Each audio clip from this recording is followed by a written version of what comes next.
My sermon today is called The Pits. This is the continuing story of the family of Abraham, Isaac, and Jacob. Today begins the saga of Joseph, a story that is one of the longest and the most detailed narratives in the entire Bible, second only to the story of Moses. It comprises chapters 37 through 50 in the book of Genesis and sets the stage for the dramatic sweep of the book of Exodus. The story of Joseph picks up many of the themes we've already seen emerge in the stories of Abraham and Sarah, Isaac, the laughter boy, and his wife Rebekah, and their twin sons, Heel and Red, also known as Jacob and Esau, and Jacob's wives, Leah and Rachel, and the 10 boys and 1 girl, all Jacob's children, by his 2 wives and their 2 handmaids. We followed Abraham as he left his homeland to follow God's call to a new life in a new land, how his wife Sarah finally conceived a son, but in the process demanded that her handmaid Hagar and her son Ishmael be exiled.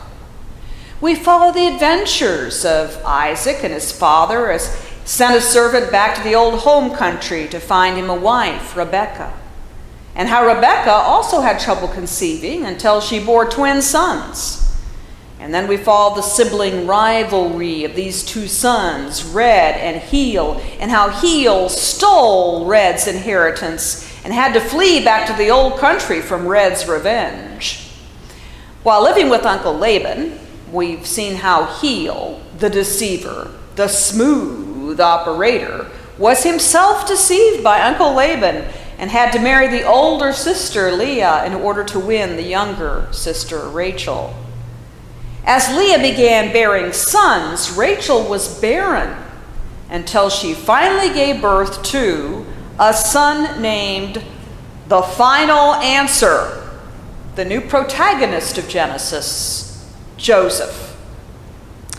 I've titled the sermon The Pits, for as we will see, it seems that Joseph simply can't stay out of trouble.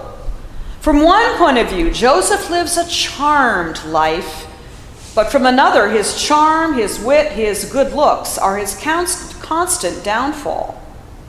It seems like Joseph has inherited all of the blessings and curses of his father, his grandfather, and his great-grandfather. Like Abraham, he ends up living his life in a different and a new land, away from his land of origin. Like Isaac, he is almost sacrificed. Like Jacob, he is smooth and witty and egotistical and deals with sibling rivalry. It reminds us of a TV soap opera. He suffers, but in Joseph's story, we see a person who, despite his ego, despite all that he suffers, keeps coming up from the pits. This is both a story of human endurance and godly blessing. Joseph is near death many times, but the people who hold his life in their hands do not kill him. Joseph seems to be able to make lemons from lemonade, but also recognizes some mystical force in his ability to endure, to interpret dreams, and to manage people. Joseph and the coat of many colors, or the coat of long sleeves, is one of the most famous stories in the Bible. It was even made into a musical, Joseph and the Amazing Technicolor Dreamcoat.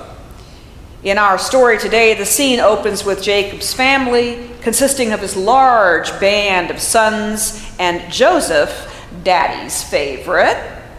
Remember that his mother Rachel was also his father's favorite little lamb and the favorite wife of Jacob. So Joseph, the son of Jacob's old age and the firstborn of Rachel, inherited the mantle of favoritism. The coat of many colors, also translated as the coat with long sleeves, meaning it wasn't a coat you wore when you were working, was symbolic of his favored status. The The long sleeves made the coat totally impractical for anyone going to work with their hands. It was a garment for festivals, an impractical garb like wearing a $400 pair of heels and trying to go for a jog. Once again, as in previous weeks, what we heard in today's first lesson is a summary of a longer story. Joseph is a dreamer like his father before him. And like Heel, Joseph has several significant dreams. But unlike Heel, Joseph seems to be able to grasp the significance of his dreams and owns them. Jacob, after seeing angels on a ladder from heaven to earth, and after wrestling with an angel, says he has close encounters with God and builds an altar. But Joseph's dreams do not seem so holy. He dreams of himself as the center of the universe, as the large haystack in the middle of a field of sheaves, and as the moon outshining a group of stars. And then he tells his father and his brothers, and his father rebuked him, saying to him, "What is this dream that you have dreamed? Shall I and your mother and your brothers indeed come to bow ourselves on the ground before you?" And his brothers were jealous of him. But his father kept that saying in mind. Small wonder then when that precocious, favored 17-year-old shows up to check on his brothers, they decide to get rid of him once and for all. The scene is set. Joseph sets out for Shechem. He is found wandering by a local hayseed who informs him that his brothers have moved on to Dothan.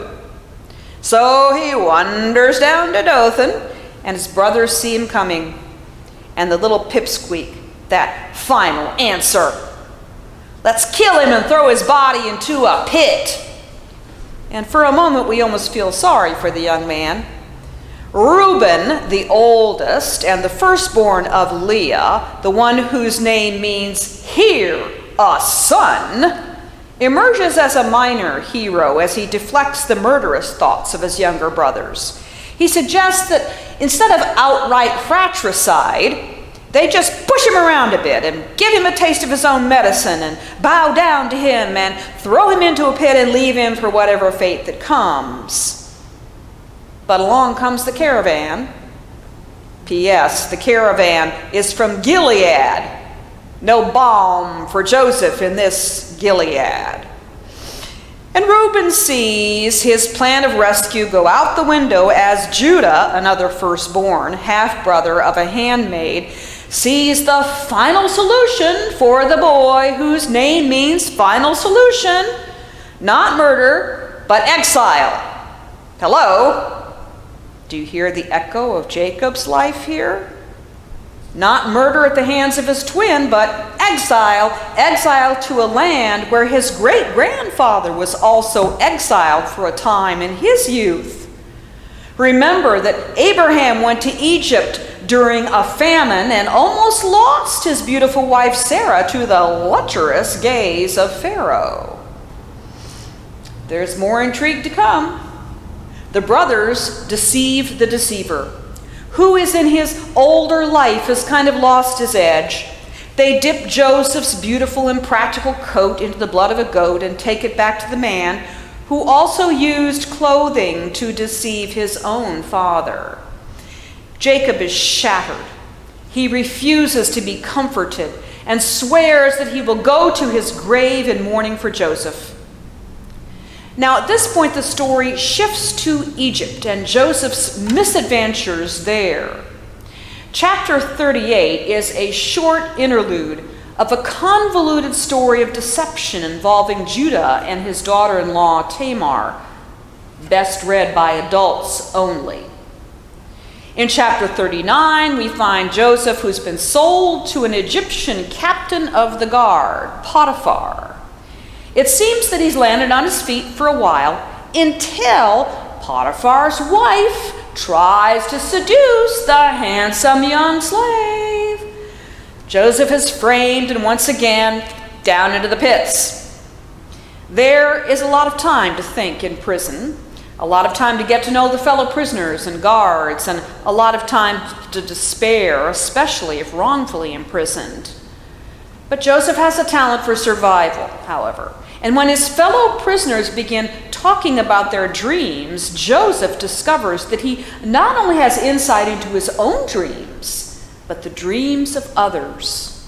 And this talent finally pays off when Pharaoh begins having troublesome dreams.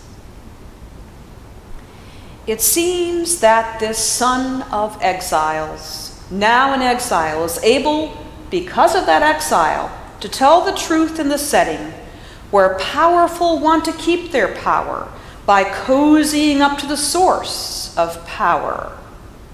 Such is the way of politics. Pharaoh's own counselors do not want to be the bearer of bad news, the critics of a corrupt society, but Joseph is already in the pits. Already his life is on hold, in the balance. After 2 years in prison, Joseph, now age 30, is scrubbed up and hauled before Pharaoh. He has nothing much to lose at this point, and somehow he tells the truth, and the truth is heard by the most powerful person, and Joseph's star once again rises. Only one regret. He is still in exile, away from his family, his homeland, his father, and his mother. To be a people in exile is to be both in a position of weakness and strength. When in exile, we are at a disadvantage. We cannot speak the language. We do not know the culture. We have no friends in high places and feel homesick in the dark hours of the night. But as outsiders, we may be able to see some ways that the foreign culture has holes, is tattered, and has aspects that show stagnation or corruption. First impressions of a new place are often accurate in the way that habit erases. But new eyes only last a little while, and the courage to speak the truth carries risks. As Christians, citizens of the kingdom of heaven, we are exiles in the kingdoms of this world.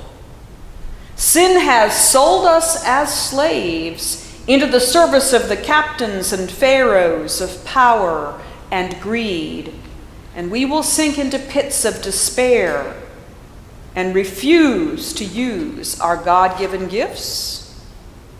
Which is going to win? Despair, or using the gifts that God has given each of us? Will we, like Joseph, endure the pits of this life, make friends of fellow prisoners, and speak God's truth into the world? Tune in next week for the end of Joseph's saga. Amen.